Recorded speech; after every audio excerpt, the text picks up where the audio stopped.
Greetings and salutations. Welcome to another episode of 365 Days of Gaming. I really appreciate you taking out time to check out this video. Like, comment, share, and subscribe. Helps us out and greatly appreciated. But without further ado, let's get into today's video. So, we don't really get a lot of action hero type of games anymore, not in the traditional sense. And what I mean by that is some hard-nosed cop going through some trials and tribulation, all while consuming some sort of substance like alcohol, usually boozing it up, and shooting bad guys in a very cool and colorful, camera-friendly 80s, 90s movies action style way. The last one that I remember playing that gave me that type of feeling was the conclusion to one of the best series in that genre, Max Payne. So I want to talk about Max Payne 3. Now, what makes the Max Payne series great is the protagonist himself, the title character, Max Payne.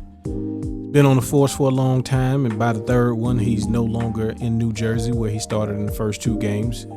They'll even do like a little background thing to kind of get you caught up if for some reason you don't have a way to play the first two. If you do, highly recommend it. But focusing on the third one, he's at the extreme level curmudgeon, hates everybody except for the people he's supposed to be protecting. Things go wrong as they are wont to do. And, it turns into this type of man on fire type of game where, this isn't a game where you try to avoid or make it out. You kill everybody. Everybody's got to get it. Anybody that's on the other side and they got a weapon, you giving it out. No questions asked. And the way that the game presents this is through they're not necessarily set pieces, but they're more like, get from point A to point B by shooting everybody who has a gun who's trying to shoot you. The other thing that's the Max Payne series is known for is the bullet time mechanic, which allows you to slow down and aim and go through multiple enemies and look really cool while you do it. When it first was introduced in the original Max Payne, it was kind of looked at as kind of being gimmicky. But I always thought it was great, and I enjoy when the game makes you feel, like the strongest person in the world. Like that's part of the fun. When you watch the 80s and 90s movies, it's one man against insurmountable odds, and that's usually how the Max Payne games go. So the third one is no different. The only thing is that we were going from PS2 and Xbox over to the PlayStation 3 and Xbox 360, and this is one of the last games of its kind. The Uncharted series was never quite like the Max Payne games in the sense of embracing the violence, and that was the focal point is, how bloody and violent these encounters happen in any sort of environment, whether you're in a club, you're walking down the street, on rooftops, just any and everywhere. It's always explosions. It's like playing a Michael Bay movie, and I kind of like some Michael Bay movies, so I enjoy the Max Payne series for that. And the third one is pretty much the crescendo of that. It's the apex, it's the finale. Unfortunately, we haven't gotten another Max Payne since the third one. I always tell people that they took all of the great things about the shooting from Max Payne and Rockstar just put it into all of their Grand Theft Auto and Red Dead games. So they don't need Max Payne anymore because they already got all his mechanics. I wouldn't be surprised if you saw someone in the next Grand Theft Auto using bullet time. If you see it, just know where you heard it first. But yeah, the game has great replayability. There's going to be certain parts you want to do better. You collect the gold gun pieces, and then you get those weapons as well. And it's just each of the scenes that you go through and each of the different versions as you find out the story in this particular game, as far as why is Max there and not in New Jersey anymore. And the game does that. One of the tried and true ways to set up a story for a game is starting technically at the end, showing you a scene that doesn't quite make sense, where you see your hero, either falling or you see him standing over somebody, and then they go into, this is how everything leads up.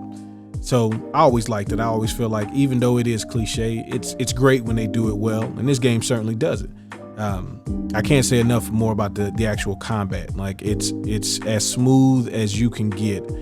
If you get killed in this game, it is essentially your fault. There was probably something you could have done, either using the bullet time better, aiming better, picking your spots better. But I've never felt like this game has ever cheated me when I've died. And I've died a few times, and you probably see some in the video. But it was never like there wasn't something I could have done to play that situation better. And I like games that do that. I don't like the games that decide that, you're going to die at this point. or this part is going to be exceptionally hard, even though you have all these tools.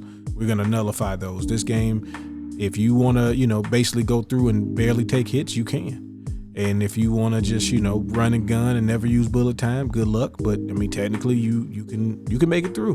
It might take some trial and error, but I like this game. Even the multiplayer mode that, unfortunately you won't see anybody on, and I didn't jump on it. It was actually pretty fun for what it was. Obviously it's not going to replace the more celebrated like Call of Duty multiplayers, or even some of the better third-person shooter multiplayer games, but it was definitely fun. It was definitely enjoyable, and we had a great time with it. And I've enjoyed this game multiple times. I've beaten it several times on different difficulties, and I've always enjoyed every playthrough of it.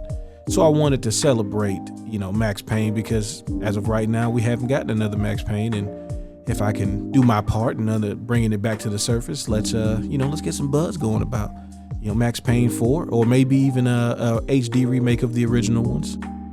Yeah, I'd love to hear your takes on the series. Which one's your favorite? If 3 isn't your favorite, that's cool. Tell me which one is. If there's certain characters that you remember or certain shootouts that you got stuck on. Always love to hear your stories about each game. So I look forward to reading those in the comments. If you haven't played this series, by all means, you can start with the third one if you like. That's your prerogative. Or you can go back and, start from where it all started. Go from the beginning, 1, 2, and 3, and enjoy it. Either way, I appreciate you taking out time to check out the video. Hope y'all enjoyed it. Have fun. Be safe. Peace.